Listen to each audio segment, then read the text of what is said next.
Le Parti du Renouveau démocratique, PRD, a-t-il vraiment cessé d'exister après sa fusion avec l'Union progressiste UP?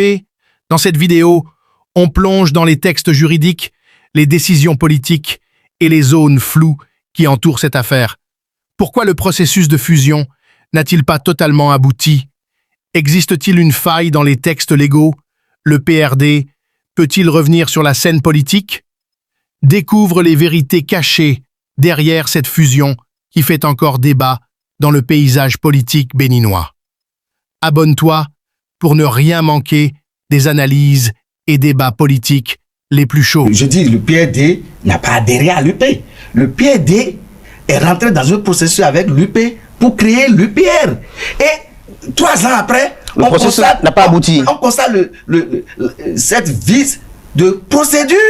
Donc, et on en tient la loi. Donc, en clair, pour ceux qui ne sont pas friands des démonstrations de droit et autres, on peut retenir de votre intervention que le processus, les procédés qui devaient aboutir à la fusion n'ont pas été totalement accomplis. C'est ça? Voilà. Je vous ai dit tantôt que... Et donc Monsieur Distin... Oui, je vous ai dit tantôt.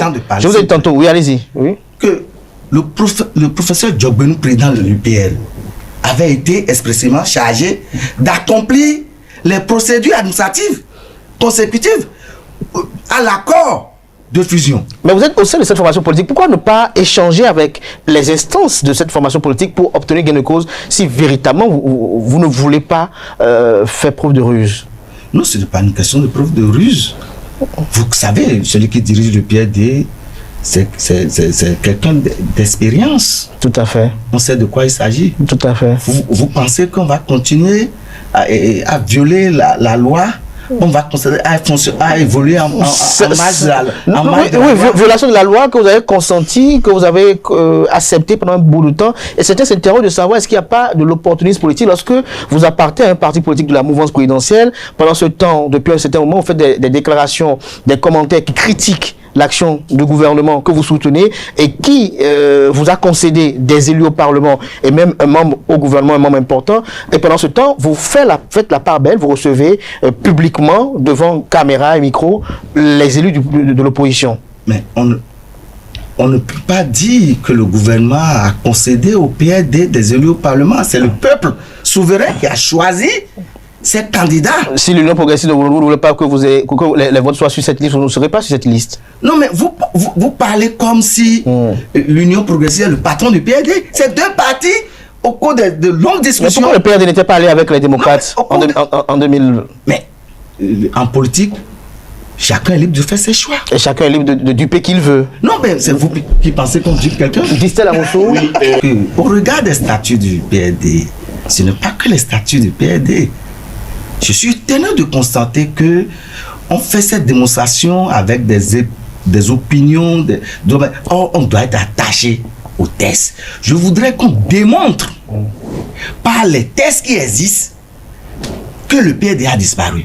Or, vous savez, la fusion qui a été conclue grâce à une résolution du Conseil national. Après, vous allez nous faire copie des feuillets que vous lisez. Oui, il n'y a pas de souci. J'en ai besoin pour ma gouverne. Oui, parce que vous ne lisez rien. Vous êtes sur oui, justement. Allez-y.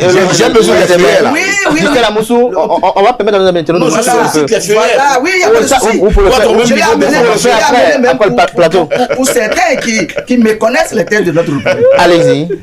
La fusion conclue grâce à cette résolution du Conseil national n'a pas pour effet de faire disparaître le PRD.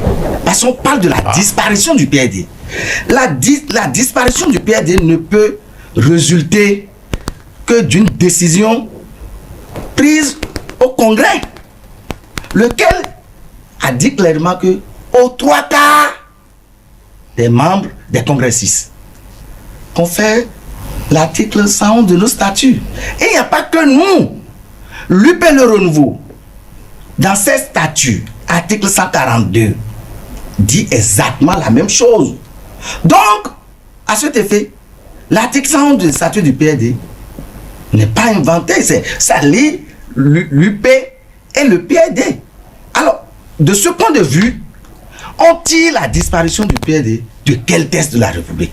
Moi, je ne veux pas rester dans les démonstrations. Je suis physicien. Je ne veux pas rester dans les démonstrations de caricatures, fusion, disparaissent, fusionner. Non.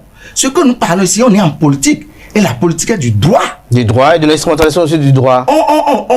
L'instrumentalisation aussi du droit. On regarde les tests. Alors, même le récépissé dont on parle, quand vous regardez les visas du récépissé définitif qui a été accordé à l'UP Le Renouveau, bon, comme les gens ne lisent pas, je défie celui qui va me dire là où le ministère de l'Intérieur a visé les procès-verbaux de la disparition, de la dissolution du PRD selon ses statuts. Je défie tout le monde. C'est de ça, c'est ce débat-là qu'on doit faire au lieu de rester dans les caricatures. Je défie tout le monde. Or, si ces procès-verbaux n'existent pas, on se demande au regard de la loi 2018-17, septembre 2018, le ministère de l'Intérieur qui est chargé de regarder, d'étudier la régularité de la création de l'UPR, là il y a un problème. Les articles 19, 20 et 21 de la loi portant la charte des partis politiques. Comment le ministère de l'Intérieur en est arrivé là? Parce que nous étions dans un processus. Et 3 ans après, on a constaté que le processus, l'accord de fusion entre le PRD et l'UP évolue en marge de la violation de la loi dont je vous ai fait cas. Parce que l'accord en son article 6 a indiqué expressément au président de l'Union progressive de renouveau de continuer les formalités administratives. Et mieux, quand vous regardez même le récépissé qui a été accordé expressément à l'UP Le Renouveau, vous ne verrez nulle part où on a dit le récépissé de dissolution. On a dit récépissé de fusion. Alors d'où dit-on? J'ai une question, oui? monsieur Lesemé, vous avez dit que vous êtes enseignant, vous êtes pédagogue. Vous n'êtes pas dérangé. Dites-nous, vous n'êtes pas dérangé. Est-ce que pour vous, lorsque il y a fusion entre deux entités et que ces entités-là n'ont pas prononcé leur dissolution, la fusion n'existe pas, elle n'est pas valable? On est dans la caricature. Ici, on est en politique, la politique est du droit. C'est ce que les textes ont dit que nous allons respecter. Les textes sont dit et vous avez joui. Si il y a des failles, vous avez joui de ces failles. Non, mais comment on a joui de ces failles? Vous avez des élus au Parlement. Mais ça, moi, les élus au Parlement. Les unions progressistes renouveau, non, mais de père des souches originelles. Est-ce qu'on parle des élus ou bien on parle de l'existence au regard de la loi du PRD? C'est de ça qu'il s'agit. Les élus au Parlement, ça c'est la loi du PRD est-elle au-dessus de la loi de la République qui est celle de la réforme du système partisan? Mais c'est la loi, vous parlez de quelle loi du système partisan? La réforme elle-même. Non, mais la réforme est encadrée par la charte des partis politiques. On ne va rien faire en dehors de ça. C'est de ça qu'il s'agit. Les autres, on peut les autres faire, on peut les interpréter. Ça veut dire que... Lorsque vous vous mettez avec un parti politique et qu'après vous revendiquez l'existence de votre entité, ça veut dire qu'autrefois vous étiez en alliance de partis politiques, alors que cette charte des partis politiques interdit les alliances. Le PRD ne s'est pas mis avec l'UP.